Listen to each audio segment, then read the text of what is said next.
और बरकत नहीं, तुम्हारे वसीला से दूसरा तक बरकत पहुंचेगी यीशु के नाम से।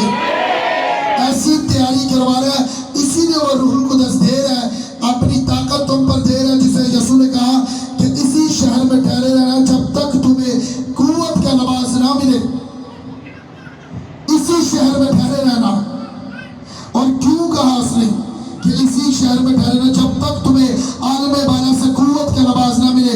और जब मिलेगा तो उसने कहा यरूशलेम यहूदी तक और ज़मीन की इंतहा तक मेरे गवाह ठहरोगे और तुम लोग यहोवा के गवाह ठहरोगे यीशु के नाम से। इसीलिए जैसे उसने 120 की जमात को रूहुल कुदस दिया, और आज भी उसे रूहुल कुदस देने का मतलब यही है, अपना रूह देने का उसका मतलब यही है कि आपको वो इस्तेमाल करे और दूसरी जिंदगियों को बचाए। क्या तैयार होना खुदा के काम को करने के लिए? क्योंकि हम तोड़ों की मिसाल को सुना, किसी के पास 1, किसी के पास 2, 5, और जिसके पास एक था उसने दबा दिया, जिसके पास 2 थे उसने 5 किए, और जिसके पास 5 थे उसने 10 किए, और जिसने दबा दिया खुदा ने आकर उसे सजा दी। उसे सजा दी जिसके पास 1 था। और जब आपको कुव्वत का नवाज मिला, आपको तोड़ा मिला, अगर उसे दबाओगे तो खुदा कहता है मैं सूद समेत आके तुझसे हिसाब लूंगा और मैं पूछूंगा तूने मेरे लिए क्या किया था। मैंने तुझे तोड़ा दिया और कुव्वत का नवाज दिया, तूने मेरे लिए क्या किया? अब तूने मेरे लिए क्या किया? मैंने तो आलम बाला से कुव्वत का नवाज तुझे दे दिया, वो तोड़ा तुझे दे दिया, तो उससे तूने कमाया कि दबा दिया। दबाने का मतलब उसे लेकर खुदा के कामों को नहीं किया, रूह को नहीं बचाया, पकीज़गी में नहीं चले, उसे दबा दिया और उसका इस्तेमाल नहीं किया, तो खुदा कहता है मैं सूद समेत तुझसे हिसाब लूंगा और सजा दूंगा। जिसके पास 2 थे उसने कमा के 5 किए, और जिसके पास 5 थे उसने 10 किए। और मैं कहता तुम उन 10 में शामिल हो गए यीशु के नाम से, उन 10 में तुम लोग शामिल हो गए यीशु के नाम से। और उसके लिए आपको हर रोज खुदा के कामों को करना पड़ेगा, पकीज़गी में रहना पड़ेगा और खुदा के लिए जीना पड़ेगा। सब दूसरा तिमोथियस कहेंगे कि खुदा क्या कहता है, और उसका दूसरा बाप और उसकी 3 से लेकर 6 तक। दूसरा तिमोथियस उसका 2 बाप उसकी 3 आयत। मसीह यीशु के अच्छे सिपाही की तरह मेरे साथ दुख उठा। कोई सिपाही जब लड़ाई को जाता है अपने आप को दुनिया के मामलों में नहीं फंसाता, ताकि अपने भर्ती करने वाले को खुश करे। दंगल में मुकाबला करने वाला भी अगर उसने बेकायदा मुकाबला ना किया हो तो सहरा नहीं पाता। मसीह यीशु के अच्छे सिपाही की तरह मेरे साथ दुख उठा। कोई सिपाही जब लड़ाई को जाता है अपने आप को दुनिया के मामलों में नहीं फंसाता, ताकि अपने भर्ती करने वाले को खुश करे। दंगल में मुकाबला करने वाला भी अगर उसने बाकायदा मुकाबला ना किया हो तो सहरा नहीं पाता। जो किसान मेहनत करता है पैदावार का हिस्सा पहले उसी को मिलता है। आमीन। सब कहेंगे आमीन, ऊंची आवाज से कहेंगे आमीन। खुदावन ने आपको भर्ती किया है, आप खुद नहीं आए।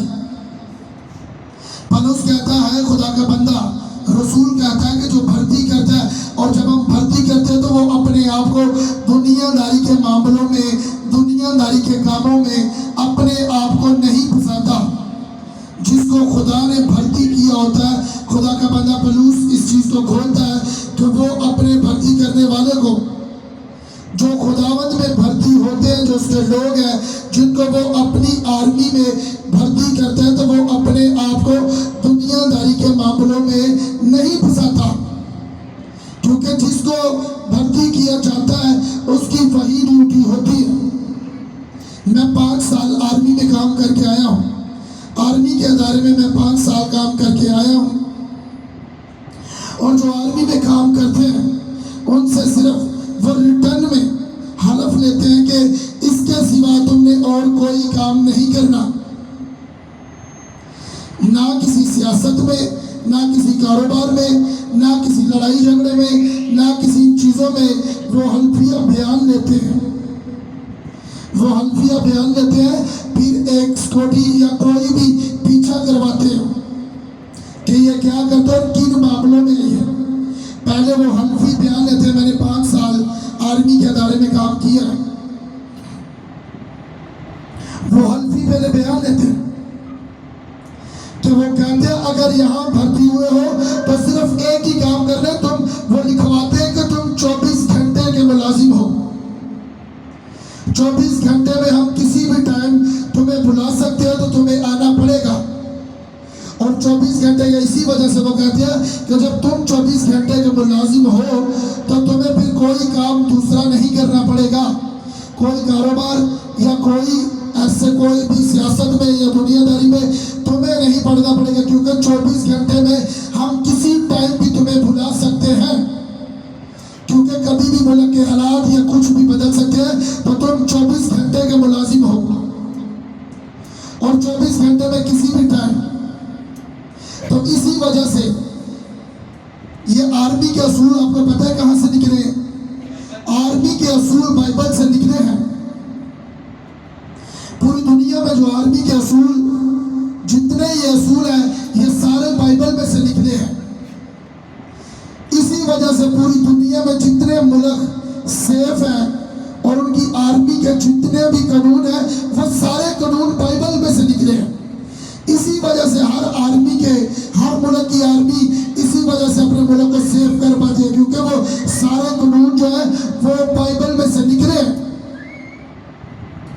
और जो भी उन्हें कानून, जो भी उन्हें ऑर्डर किया जाता है, उसी ऑर्डर पर वो खड़े रहते हैं। क्योंकि उनके जो अफसर होते हैं, चाहे वो 17 साल का हो या 18 का हो, और अगर वर्कर नीचे 70 साल का या 60 साल का, अगर 17 साल के अफसर ने ये कुछ कहा है, तो अगर 70 साल का आगे बुजुर्ग भी खड़ा है, तब भी उसे वो सलूट मार के कहेगा यस सर, क्योंकि ओहदे को सलूट है,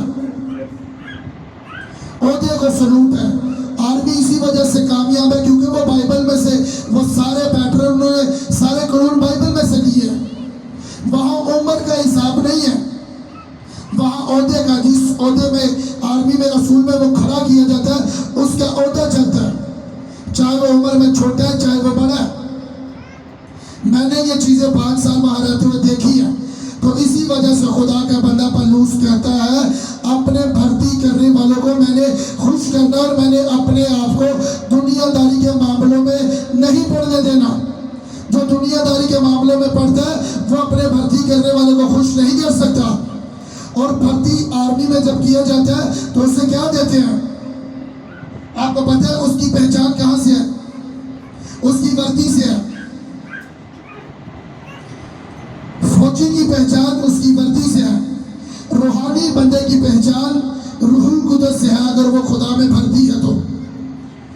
बेगाना जुबान से है और कुव्वत के लिबास से है, उसकी पहचान ये है।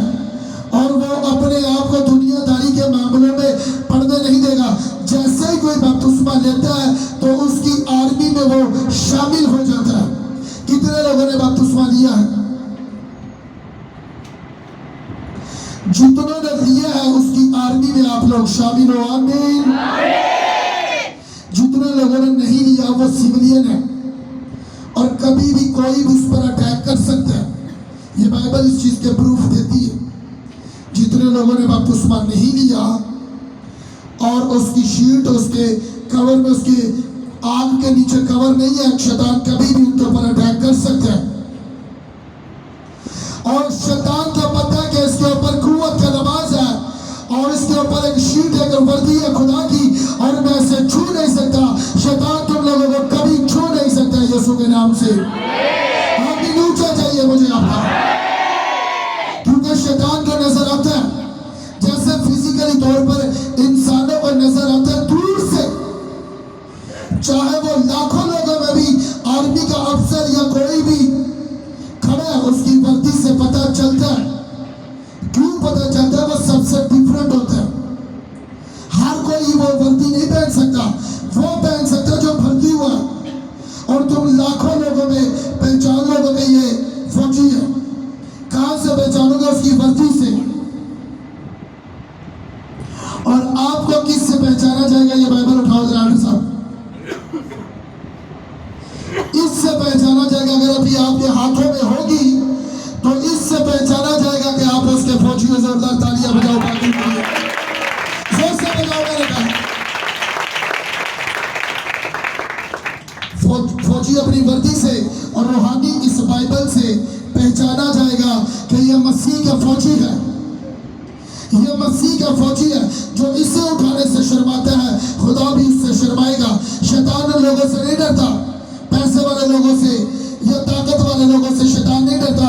शैतान उससे डरता है जिसके पास ये हथियार है, और जिसके पास हर वक्त ये हथियार रहता है। हमेशा दुश्मन भी, बॉर्डर पर दुश्मन भी तब दुश्मन से डरते हैं जब उनके हाथ में हथियार होता है। बगैर हथियार से कोई किसी से नहीं डरता। अगर हमारा मुल्क सेफ है तो उनके हाथ में हथियार होता है, इसी वजह से हम आराम से सोते हैं और हम सेफ हैं। क्यों सेफ है? क्योंकि उनके हाथों में हथियार है और दुश्मन को पता है अगर हमने इनके बॉर्डर को क्रॉस किया तो ये हमें शूट कर देंगे। तो इसी वजह से अगर आपके घर में कोई भी रूहानी है या बहन या भाई और उसके हाथ में ये हथियार है, शैतान मैंने कहा तुम्हारे घर से, तुम्हारी जिंदगी से डरेगा और तुम्हें छूने ना पाएगा। जोर से सारे बजाया करो खुदा के लिए।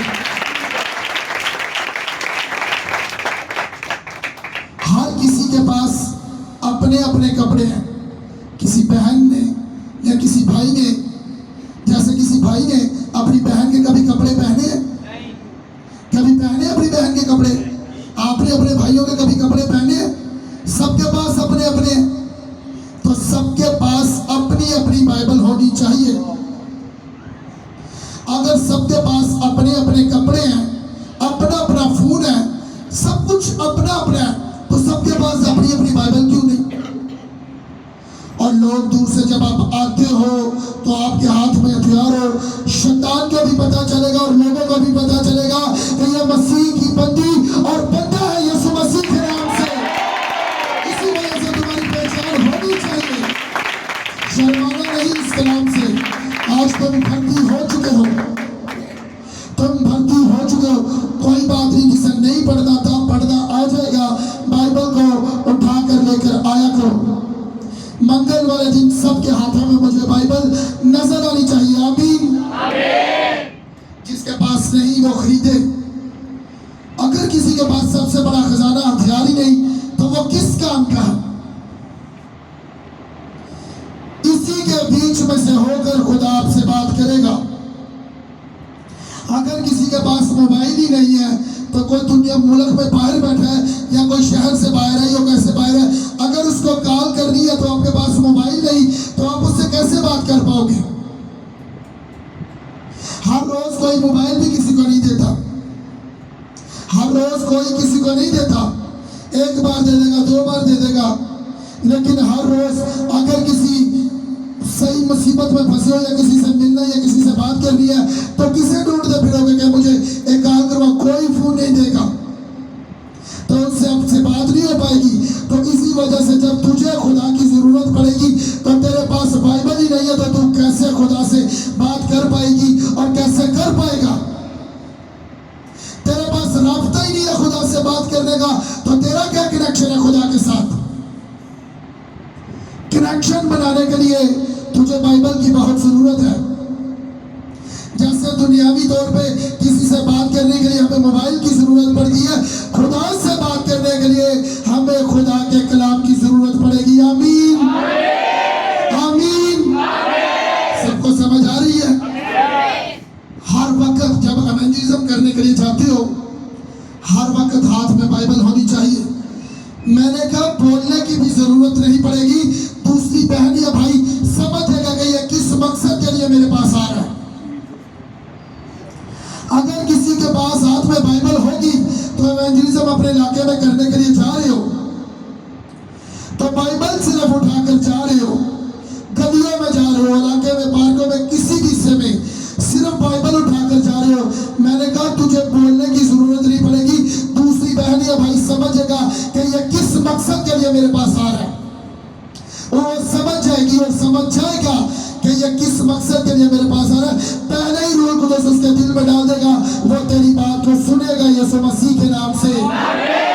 अभी मैं ऊंचा वाला देना चाहिए।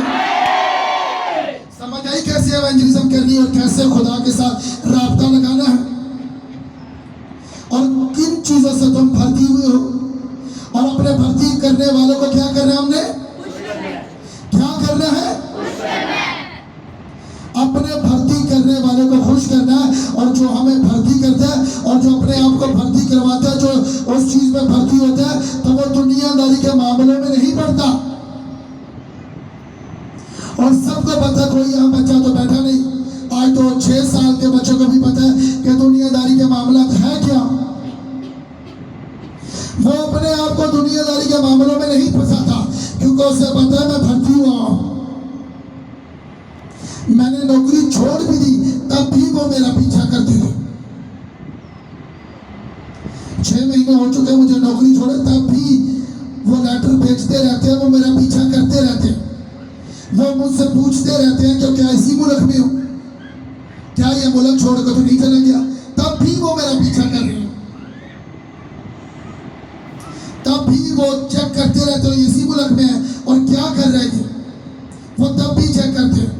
तो सोचो, जिसके बीच में हमने, जिसको खुदा ने भर्ती किया और मुझे और आपको खुदा ने भर्ती किया, तुम सोचो और मैं सोचो वो कैसे हमारे ऊपर निगाह करता है। फौजी आर्मी तो सो जाते हैं, लेकिन जिसके लोग हम भर्ती हुए हैं वो कभी नहीं सोता, वो हर वक्त झांकता रहता है और उसकी निगाह हम पर है। और सोचो, जब हम अपने आप को दुनियादारी के मामलों में फंसाते हैं, दुनियादारी के कामों में पड़ते हैं, तो सोचो जिसने हमें भर्ती किया हुआ है हम उससे खुश नहीं कर रहे, इससे हम सजा पाएंगे। दुनियादारी के मामले, लड़की लड़कों का चक्कर, नशा, गाली गलौज, बुरी दोस्तियां, बुरे फेल, चुगलियां, हर तरह के वो जिस्म के काम, ये दुनियादारी के काम है। और खुदा के कामों को ना करना, एवेंजलिज्म ना करना, लोगों को ना बताना और ना किसी को जीतना और अपने घर में प्रेयर ना करना और अपने लोगों को, अपने भाइयों, अपने दोस्तों, अपनी बहनों, अपने माँ, अपने बाप, अपने बच्चों को ना बताना, ना कर आपको बताना, वो दुनियादारी के मामलों में है। और पौलुस कहते हैं मैं अपने भर्ती करने वाले को खुश करूंगा। क्या अपने भर्ती करने वाले को खुश करना चाहते हो? आमीन। छोटा क्या करना चाहते हो? और उससे फिर हर रोज खुदा का काम करना पड़ेगा। यह नहीं कि आज कोई कहता है कि मैं जवान, बहन कहती है मैं जवान में नहीं जा सकती। खुदा तुझ पर निगाह करता है, तू उसकी भर्ती की हुई है। एक दिन छुट्टी करके सारा साल ड्यूटी पर जाते हो, हफ्ते में एक दिन छुट्टी करके, 15 दिनों में एक दिन छुट्टी करके कहो कि मैंने सारा दिन एवेंजलिज्म करनी है। छुट्टी कर भाई कहे कि मैंने सारा दिन प्रेयर करनी है। छुट्टी कर कहो कि मैंने आज सारा दिन अपनी मिनिस्ट्री, अपने चर्च के लिए, बेदारी के लिए मैंने प्रेयर करनी है। ऐसा कभी किसी ने किया है? किसी भाई या बहन या दोस्त की शादी हो, 10-10 दिन पहले छुट्टी रहते हैं, 2-2 महीने पहले कापियां या कोई भी कपड़े रहते हैं, पैसों को जमा करते हैं, इन चीजों को जमा करते हैं। तो किसी ने कभी छुट्टी कर ये कहा है कि स्पेशल आज मैं छुट्टी करूंगी एवेंजलिज्म के लिए, मैं छुट्टी करूंगा प्रेयर करने के लिए, सारा दिन मैं खुदा के कामों को करूंगा। इसी वजह से सब, खुदा कहता है सबको अपनी अपनी फिक्र है, किसी को मेरे घर की और मेरी फिक्र नहीं। और तब खुदा कहता है फिर मुझे भी तुम्हारी फिक्र नहीं है।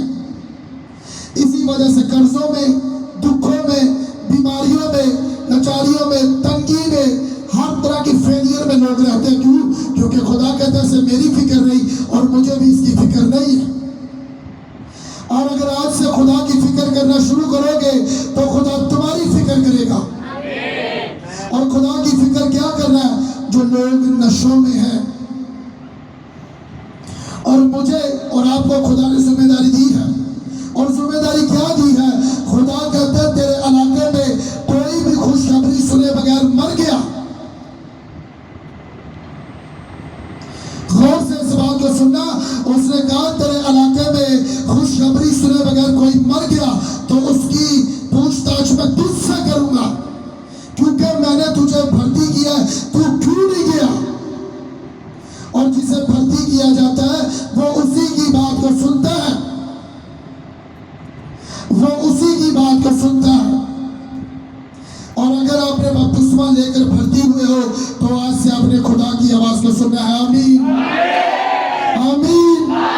सुबह उठते ही हर रोज कहना कि खुदा बाप मुझे ऐसा कर कि मैं हर रोज आज रूहों को बचाऊं, मुझ पर ऐसा फजल कर मेरे मुंह से तेरा कलाम निकले और बहनों भाइयों तक जिन तक तू मुझे लेकर जाए वो बचाए जाए, उन्हें तेरे घर में लेकर जाओ, उन्हें तेरे कलाम के बारे में बताओ, उन्हें करैक्टर अपने करैक्टर से बताओ कि तू जिंदा है, तू मुझ में जिंदा है और मेरे मुंह से तेरा कलाम निकले। हर रोज खुदा के सामने ऐसे उठते ही कहना है, अपने आप को आज दे दो खुदा के सामने, क्योंकि मैं और आप भर्ती किए जा चुके हैं। हमारा अब और कोई काम नहीं है। हमारा काम किसी बहन, अपने भाई, अपने माँ, अपने बाप को भी खुश करना भी नहीं है। ये सख्त बात तो है, लेकिन जो हमारा आसमानी बाप है सबसे पहले हमने उसकी सुननी है और उसके काम को करना है। खुदा कहता है जो अपने माँ बाप को मुझसे ज्यादा अजीज रखते हैं वो मेरे लायक नहीं है। तो दुनियादारी के दोस्त, दुनियादारी की नौकरी, ऐशो इशरत, इन चीजों को तो बहुत पीछे वो छोड़ चुका है।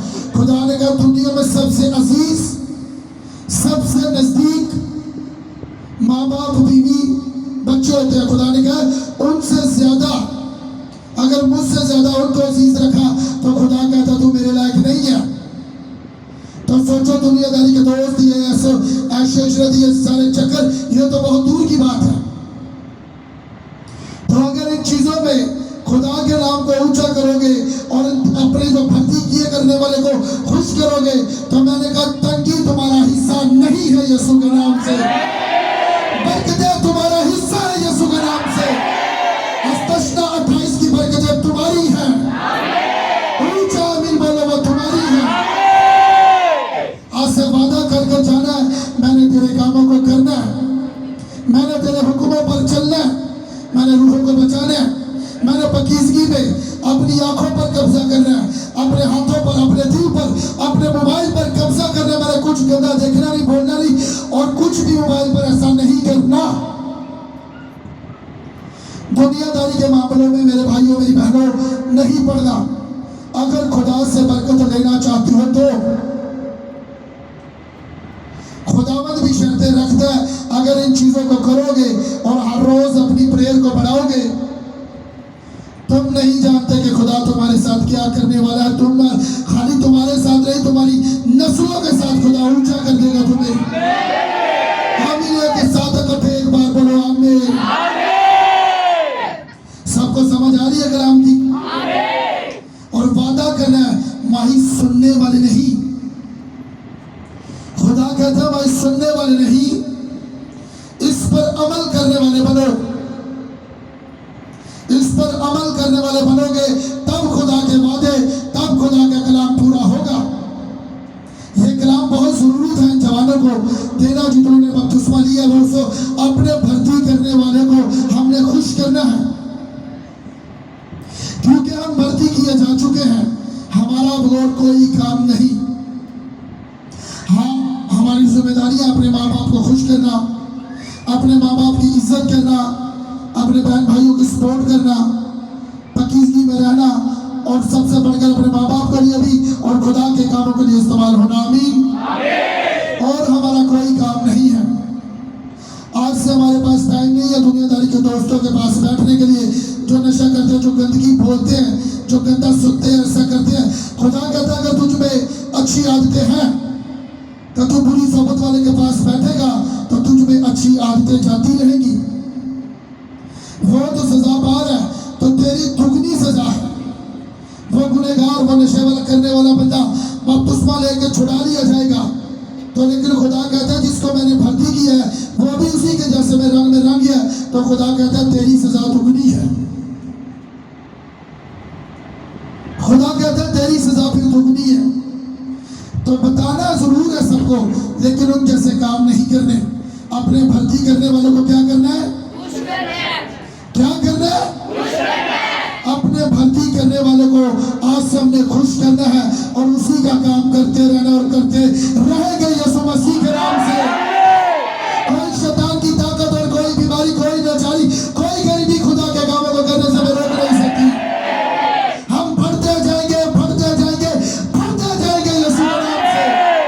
तुम्हारे वसीला से एक एक घर में बेदारी अब आने वाली है यीशु के नाम से।